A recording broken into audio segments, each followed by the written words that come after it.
نو خبره مې څه کوله خو دا خبره ده چې کلام دې مضبوط دی کلام دې مضبوط دی ماضي مستقبل حال که نه اصل کې کلام کې اله دغه راځي که نه یو خو دا صیغه پېژندل غواړي چې دا ماضي دا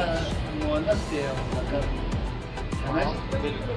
او بیا د هغې باندې کلام کول غواړي بیا دا کلام چې دی که نه دا احتدام ته رسول غواړي چې احتدام ته ته دا کلام رسې که نه چې نو هغې دپاره بیا لغات ستډي کول غواړي چې ستا دا کلام چې دی دا خو ځکه چې په دې کې دغه نه راشي دا څه ورته وایي دا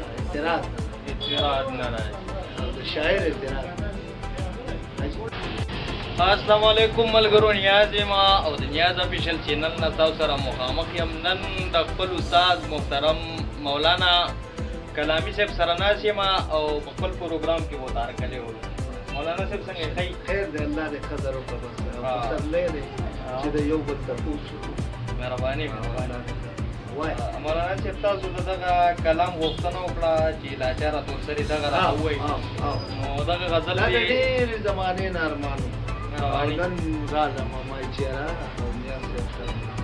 مهرباني تاسو هم شکریا ادا کوم چې تاسو تېر راغلئ مهرباني تاسو هم ډېره شکریا دغه غزل دې تاسو ته ډالۍ ملګرو ته دې هم ډالۍ وي چې پردی تورسري وي لاچاره ته پې ظلم کوي پردی تورسري وي لاچاره ته پې ظلم کوي ته چې نشه وکړې او چرسوس کې د قاره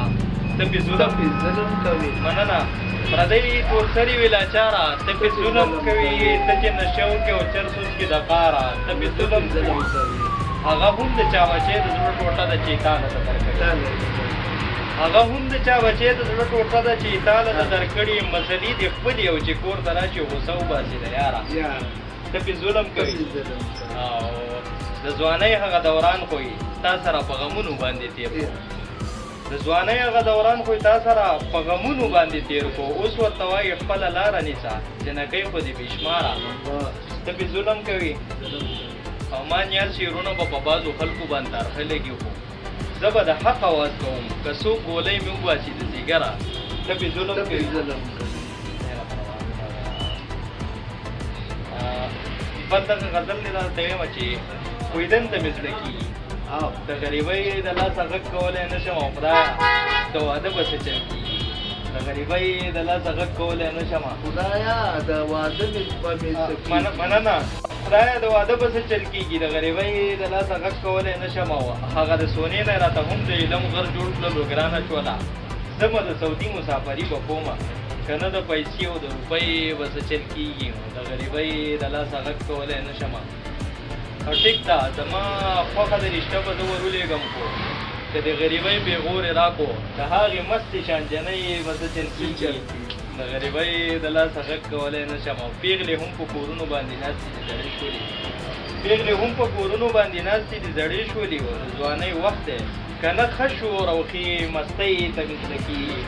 د غریبۍ د لاسه غږ کولی نه شم نسکم شراب نه مې نشه کړې ده نسکم شراب نه مې نشه کړې ده ما خو الله تا ته سجده کړې ده او تمه مې دا ده چې جنت ته ماشاءالله تمه مې دا ده چې جنت ته به ځم زړه کې مې دغه اراده کړې درنه معافي غواړم د هغې ګناه کومه خبره راته زده کړې درنه معافي غواړم د هغې ګناه کومه خبره راته زده کړې ده او نیازه بخي به مې رحمان نه نیازه بخي به مې رحمان رحیم دی د ګناهونو مې توبه واه واه ماشاءالله ماشاءالله یو بل جی د سوات به دې ښکلا به درته وویم چې د سوات او بیزاګټ دا منګلور به پکې یاد کړم او د دنګو دنګو غرونو دا چکر به پکې یاد کړم واه واه ملم جبې ته چېرته راشه ښکلاګانې به یې ته ووینې د لفټونو دنګو دنګو دا سفر به پکې یاد کړم ماشاءالله د دنګو دنګو غرونو دا چکر به پکې یاد کړم او د سوات دا ښکلاګانې په سویزرلینډ به یې ورنه کړمه سوات دا ښکلاګانې په سویزرلینډ به یې ورنه کړمه کالام ګبینجبه او مهوډن به پکې یاد کړم د دنګو دنګو غرونو دا چکر به پکې یاد کړم او منګلور نه چرته بره دي شینګرۍ ته پکې راشه کس کنډه او زرې شینګروډن به پکې یاد کړه دنګو دنګو غرونو دا چکر به پکې یاد کړم او زه نیاز خو په بار بار ستاسو کلي ته درغلی یم سنګوټه او منګوره ستاسو چم به پکې یاد کړم راشه د دنګو دنګو غرونو دا چکر به پکې یاد کړم